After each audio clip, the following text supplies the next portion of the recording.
Vous avez pris des risques. Il y a comme ça la réunion pour programmer la mort du chef de l'État. Tokoti Kabino Atam Kolomo côté. Toyebi déjà que vous avez planifié comment éliminer physiquement le président de la République. L'un de vous l'a dit à travers les médias. Quelqu'un qui menace l'intégrité physique d'un président de la République. Mais, Nalobi Boye, Bande Konangai, est-ce que ba raisonna qui malamu avant de tenir ba propos ya bongo?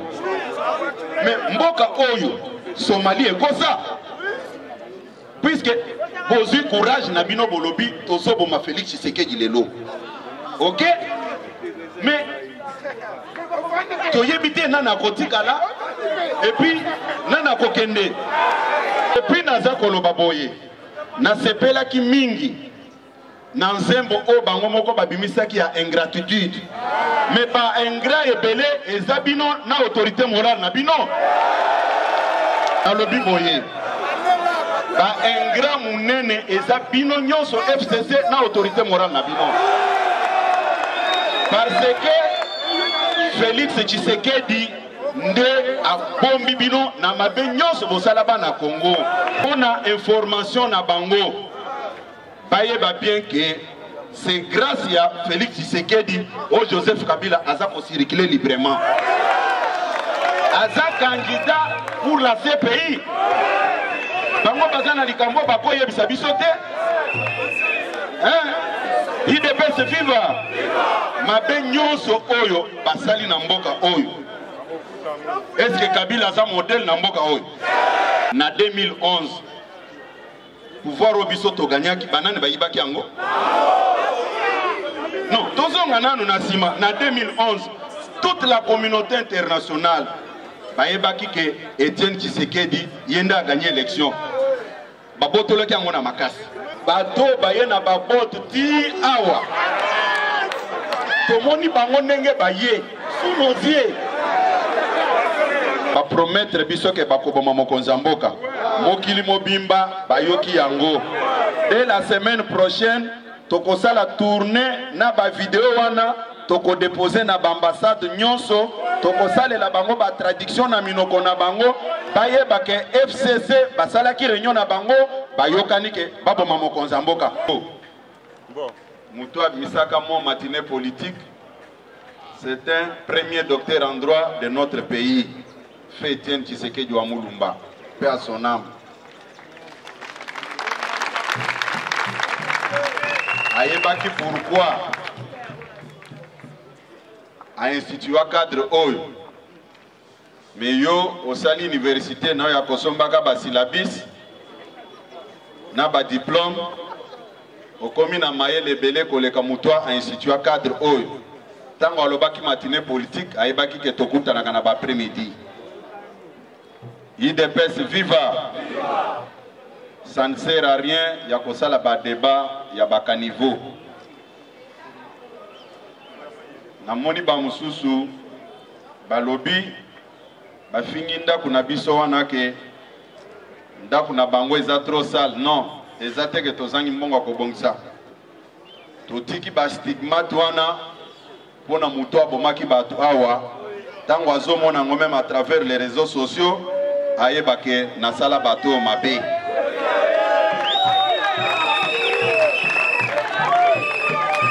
Eza bongo eza ko manquer bisote pona côté a ba peinture na kati nyonso wana. Mais il faut muto asala biloko wana. Si n'a pas l'occasion ya ko visiter biso awa, mais à travers les réseaux sociaux ata la ba photo wana, ata la ba vidéo wana ayebake Asala, IDPS Mabé, conscience nae ezala chargée. Je pense que Mutoyo azwaki ta nae ko critiquer na kati ya bâtiment na biso ayebake tozangi mbongo te boîte ya peinture ezana mbongo ebele te boîte ya peinture ekozala $100 ou bien $50 te boîte ya peinture mutu nyonso ayebi talo na yango. Komi tungisa te totiki bastigmate wana badega nyonso wana po yona chef no boyebake boboma batu place oyo yango nde totiki biloko wana ezala. UDPS viva! Ya mibale toza ko remercier mokonzi ya mboka parce que asilisaki consultation na ye na grande famille politique UDPS. Bobetela mokonzi ya mboka makasi maboka.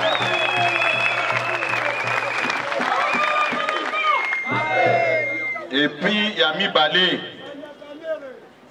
ya mibale naza koyebisa bandeko na biso nyonso o balekisaki temps na bango na koetale médiocrité na bango kofinga ba combattant comme si ba combattant bazalaki ba sous-homme o bazalaki ko mériter kokota na palais de la nation ko kangisa photo na mokonza mboka te.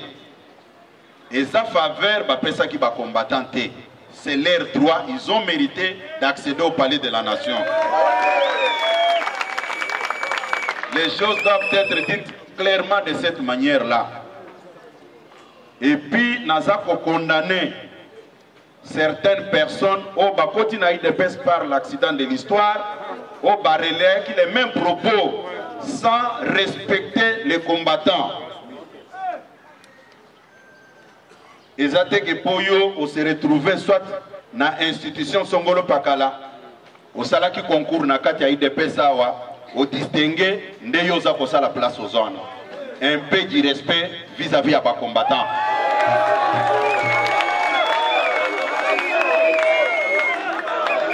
Je suis prêt à affronter n'importe qui pour respecter bas combattants.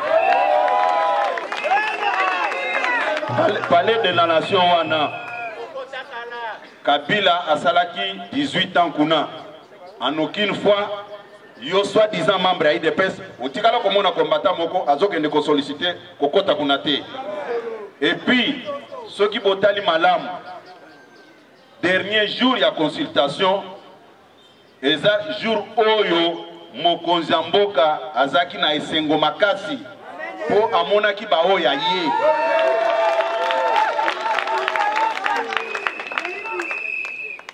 Et ça que posa kokomana français au kanisi koza mayele koleka ba combattant.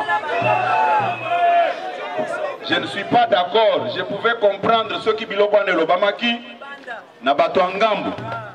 Mais tant on a moni même ba oyo bazolo ba ke bazao ya biso. Ba koti na babuzo ba moko moko wana.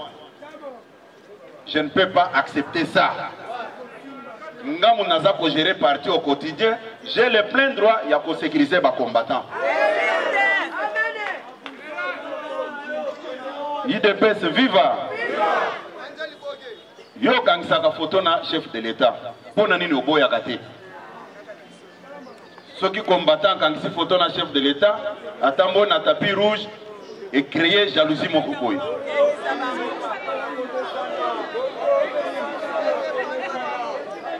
Na koyebisa bino loko moko. À chaque moment, ceux qui tokuta na mokonza mboka na tuni eke okoki kobongisa mukolo te pona koyamba ba combattant. Réponse ezalaki moko. Ezalaka moko ayebisa ngabo secrétaire général. Je suis à l'incapacité, à l'impossibilité ya koyamba ba combattant. Constitution mboka ezako pekisa ngai. Contrairement à ba discours nyonso toza koyoka de gauche à droite, oh Félix Tshisekedi a violé la Constitution. Ceux qui bolingi tout ça le débat autour, il y a banani va violer la Constitution tout ça là. UDPS viva. Bobete la mokonza mboka makasi. Bobete le maboko makasi.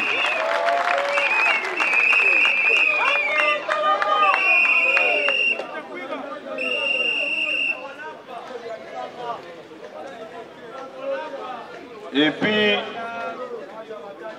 naza d'accord na hypocrisie te.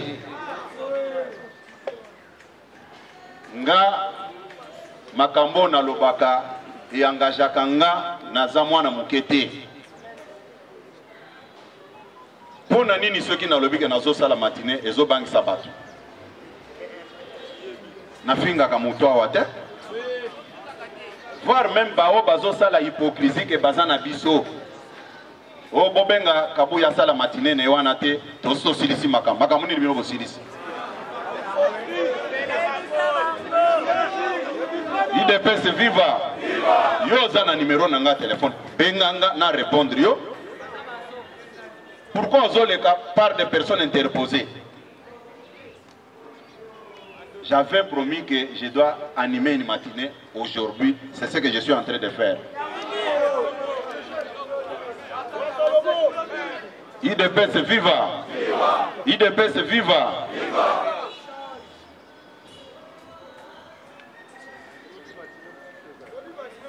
Mokonzi a sali ba consultation na ye. Mokonzi a la compétition na mutu moko te.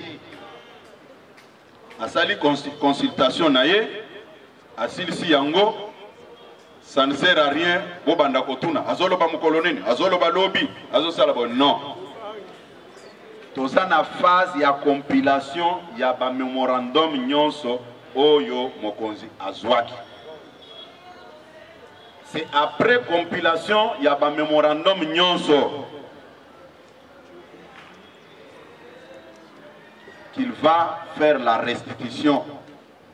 Na makam nyonso oye akutanaki na yango. Bobete la mokonza mboka maboko makasi. Na yoki débat mususu balobi bafuti ba journaliste $150. Alingi ko répondre bandeko wana boy. Biso toyaki na pouvoir pona ko ibate, pona ko s'enrichir te. Botala ba forum nyonso eleka. Budget nango ezalaki ya combien? Batu bando yiba mbongo. Yango moni lelo bitumba eza autour de la justice. Na armée. Ceux qui basent le contrôle et armée, ba mater population, va s'imposer les sous.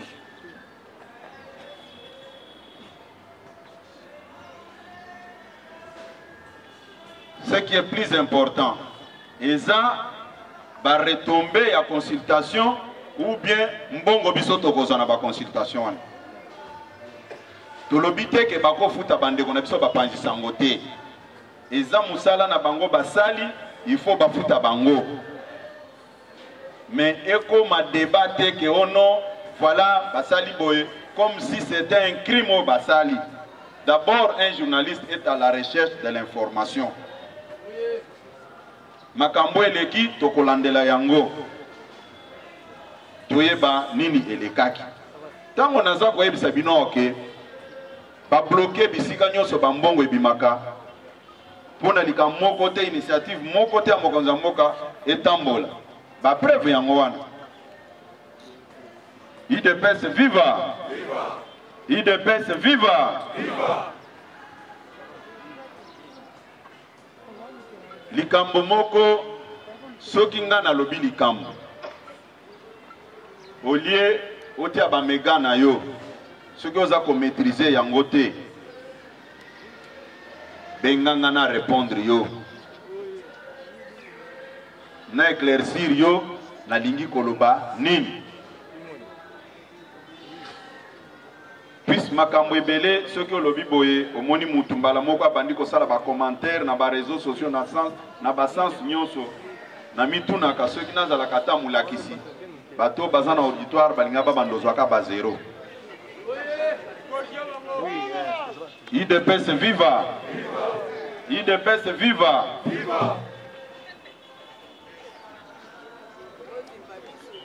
Mikolo euti koleka na lobaki makam matali mauvaise foi na manque de sérieux ya bandeko tozalaka na bango ya FCC malgré biloko nyonso baza kosala na mekaki ko décrire situation na ndenge totambolaki na bango ko décrire situation wana elingi koloba te ke justice a mboka eza mabe te nalobaki bongo te. Nalobaki bongo te. Nalobaki boye. pour na bao baza na raisonnement en dessous de la moyenne nazo utiliser ce langage pour pas comprendre nga na lobaki boye bande kona biso oya FCC tango toza ko discuter na comité de suivi makambo naza koloba botuna vice-premier ministre, ministre Abidje ayebi likambo oyo puisque pas azalaki wana mokolo wana na hôtel du fleuve toyaki mpona kodiscute na makambo mosusu kokota tozokota bayebisi biso boye tolingi tomona clair na makambo etali 15 millions de dollars biso toyebisi bango me dossier yango eza déjà epa procureur comment biso toko s'interférer na makambo ezotala justice ya mboka toyaki mpona réunion tosala réunion na biso IDPS viva esuki wana te tango ministre na bango ya finance aleki na top Congo alobi mbongo ebimi na musale eselemi eza kokokana te premier ministre ye moko à faire inscrire les Kamwana na point à l'ordre du jour na conseil des ministres. IDPS viva. Après conseil wana va instruire ministre vice-premier ministre de la justice Tunda Yaka Sende pour apporter plainte au nom du gouvernement. IDPS viva. Makambu il faut que yebisa binongo dengewana. Batiaki mokonzi ya mboka devant un fait accompli ye mutu alobelaki makambo ya état de droit sikoyo bayebisi premier ministre ndenge badesignaki ba avocat ya république makambo nyonso chef de l'état ayebaki biloko wana te IDPS viva mais en notre grande surprise bango batu baakseleraki makambo wana mbangu ekende baye koloba non Félix Tshisekedi a respectaka ba accord na yete wapi puisque muto bazalaki na ye asara siraki eke non lokola makambo etamboli bien te il faut to soutenir o naza koloba c'est ça la vérité bango bakendeki na ba conflit na bango IDPS viva IDPS viva de yango na lobaki ke ba neutralisaki président national ya ANC na lobaki teke justice ya mboka eza mabe tokani malamu batoyo baza ko réfléchir en dessous de la moyenne basa l'effort les lots a utilisé langage moko ya se pour bayoka nini na lobaki tokani il n'y avait rien de Félix Tshisekedi dans ces dossiers là na évokaki lisusu problème, il y a destitution, il y a premier vice-président, l'honorable et président national de l'IDPS, Jean-Marc Aboun, Nao Basalaki. Nde yango na lobaki ke botala comment est-ce que bandeko oyo bazalaki na deux fronts na bango na ndenge basalaki kambia même tozaki na bango na coalition. IDPS viva. IDPS viva. Nakanisi likambwana au moins mutu abotama na epona koyoka te nda kozongela ngo lisusu toyokani toyokani voilà sikoyo tozokota na likambo esalaki ke na convoquer matinée politique ya lelo wana ezalaki introduction. Continuer na matinée na biso. Il faut remercier le service na biso de sécurité et de renseignement. Bobete la bango maboko makasi.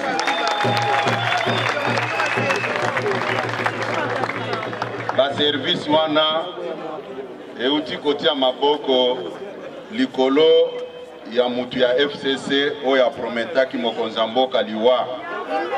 Bobete la ba service de sécurité maboko makasi.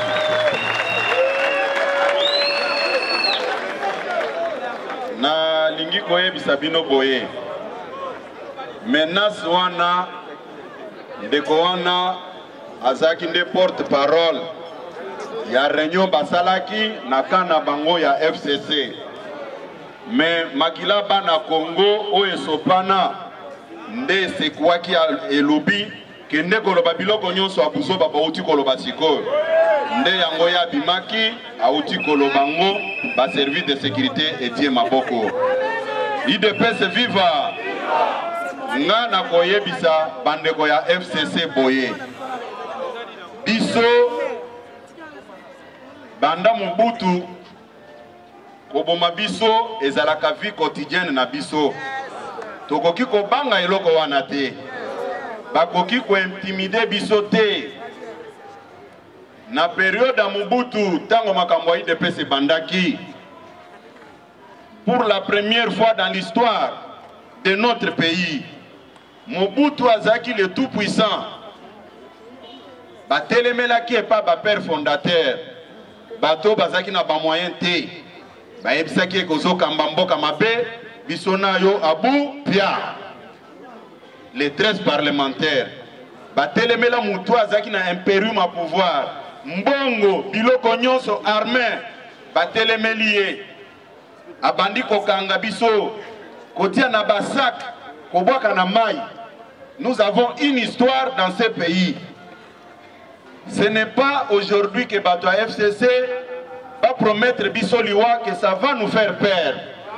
Un vrai combattant de l'IDPS ne peut jamais avoir peur des intimidations. Vous avez pris des risques. Il y a comme ça la réunion pour programmer la mort du chef de l'État. Tokoti kabino ata mukolo mokote. Toyebi déjà que vous avez planifié comment éliminer physiquement le président de la République. L'un de vous l'a dit à travers les médias. Ce n'est secret pour personne. Tout d'abord, Banda Mobutu. Combien de membres de l'IDPS au Babomaki? Est-ce que Zonga Kisima? Bino boyelo bino via wana babot boye makolo awa. Ça nous. IDPS viva. IDPS viva. Sambiso IDPS naza koloba boye. Sambiso IDPS balinga kokoma na Kinshasa te. Mais komi komisa ke boyaki na munduki. C'est une honte. La preuve en est que bisika nyonso afdel balekaki ba gouverneur bazalaka kabato IDPS parce que bozaki na assise populaire te. Lelo bo falsifiaki histoire avec les armes. Lelo IDPS est commis à pouvoir pour rétablir vérité wana. Vous ne pouvez pas nous intimider. Bolobi ba militaire bazo souffrir na front mais banani batiaki ba militaire na condition wana. Biso tozwi kaka ba militaire bobandaki konyokola topesi bango valeur lelo bokomi kolula bango ezaneti mutu azana mwasi na ndaku anyokolaka ye alatisaka ye te aliesaka ye te mutu mususu abali mwasi wana okomi koenvie ye. C'est ce que nous vivons aujourd'hui. Est-ce que bino boyebaki valeur ya ba militaire boyebaki valeur ya ba policier bolingi kokosa nani? Nous pouvons tout accepter, mais pas de tel genre de provocation. Et puis, naza koloba boye, na sepela ki mingi, na nzembo o bango moko babimisa ki ya ingratitude. Mais pas ingrat et belé, et zabino na autorité morale na bino.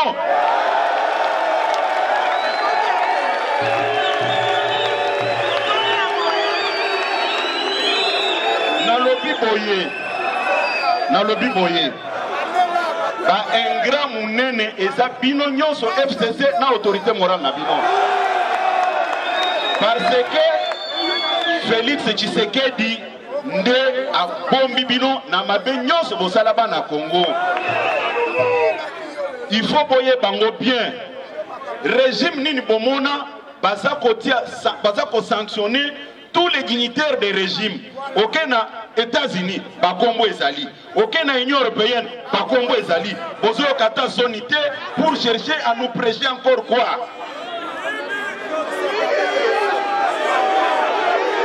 IDPS viva. Bobomi mboka oyo. Bo détruire yango. Bapaya bayoki mawa. Ba sanctionner bino. Pobozonga quand même sima. Lelo bozolo bake non ingratitude mais ba ingrat nde bino. Pona écoutez. Pona information na bango. Baye ba bien que c'est grâce à Félix Tshisekedi au Joseph Kabila aza ko circuler librement. Aza candidat pour la CPI. Bango bazana likambo bako yebisa biso te. Hein? IDPS viva. Mabe nyonso oyo basali na mboka oyo. Est-ce que Kabila aza modèle na mboka oyo? Pourquoi baza ko se gêner te? IDPS viva. Toyoka na malamu. Toyoka na malamu. Balobi IDPS viva. Balobi basimbisa kibiso pouvoir. Tozwa nanu bango balobi wana. Na lobi tozwa nanu bango balobi wana. Na 2011 pouvoir obiso to gagnaki banane bayibaki yango. Non, tozonga nanu na sima na 2011 toute la communauté internationale bayebaki que Etienne Tshisekedi yenda a gagné l'élection. Babotoloki yango na makasi. Comme cela ne suffisait pas, Batien na résidence surveillée sans tenir compte même de son âge. Après Tshisekedi a koufi. Balingi ba rappeler biso makambo na pona nini. Et puis IDPS viva. Nazako lobaboy. Nazako lobaboy. Je n'ai pas suivi une seule déclaration d'ACAJ, ni encore moins de la MONUSCO, ni de Human Rights Watch. Quelqu'un qui menace l'intégrité physique d'un président de la République. Mais, dans le Biboye, Bande Konangai, est-ce que ba raisonna qui malamu avant de tenir ba propos ya bongo?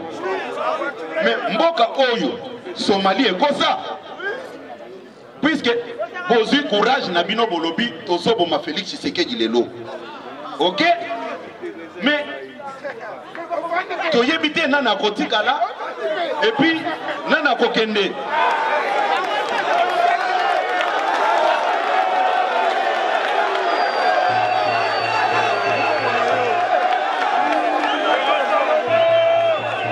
IDPS viva. IDPS viva. Na lobi boye.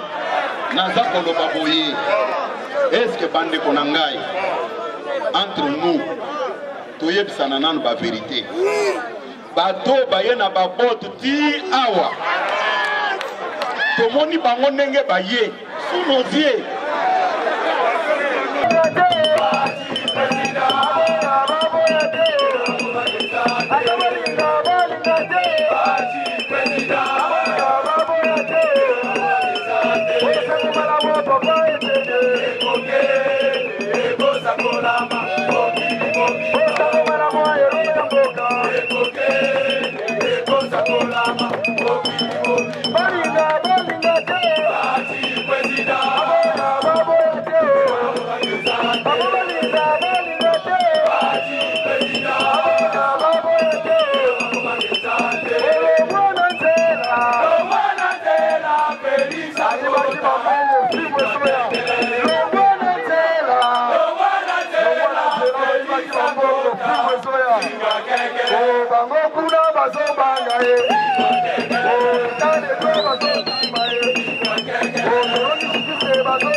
Manduki ayokana kina bao bapesa ki manduki nini ayokana kina bango boye bino bopesi nga manduki nga nazo kabela bino mabele ya Congo 300 km². accord de l'Emera de triste mémoire. Nde yango na lobi lokola bandeko ya FCC bandimi ko affronter biso jusque même ya compromettre bise liwa. Banda mokolo alelo likambo moko ekomela mokonzi mboka te. Ba hauteur bayebani bakozwaye pe te. Félix Tshisekedi pouvoir naye euti epa Nzambe. Ndenge ndeko na biso baruti auti koloba awa Félix Tshisekedi atikela Nzambe makambo nyonso ya Congo ye azakaka ko exécuter oyo Nzambe azakotia na motema naye pona mboka oyo.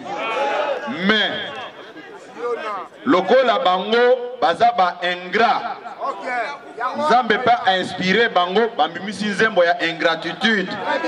Bato yo bapiye mboka pendant 18 ans babomi ba Congolais. Mundele asiliki atie bango sous l'embargo. Bazata komiyoka sonite. Lelo balingi kofongola munoko. Lokola bafongoli munoko bisope tozo fongola oya biso. Baye ba bien que ebele place na bango eza na makala ba mususu na ce pays puisque basali ba crime na mboka oyo bato ya bamboka mususu bakenda ce pays. Combien de fois communauté internationale baza kosenga kaka ke mokonzi mboka abimisa liloba pona ba mema neti soso bakende na ce pays.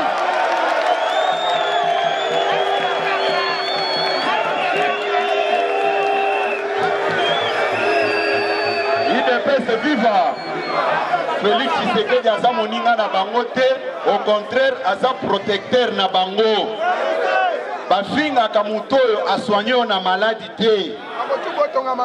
Soki lelo baza kotambola mpe c'est grâce à Félix Tshisekedi. Bobetela mokonzi mboka maboko makasi.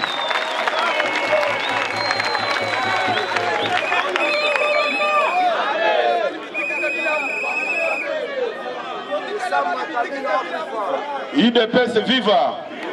IDPS viva! Bazali na bitumba contre mokonzi mboka te, bazana bitumba contre conscience na bango po baboma ba Congolais belé, makila ba Congolais za na maboko na bango, ce pays aza kozela bango. Ça ne sert à rien bakoma agiter batinda batu. Na yebi après matinée oyo bako déployer bango na média nyonso. Soki kaka na yo kaka buzo ba moko nazo convoquer matinée mususu pona ko recadrer bango.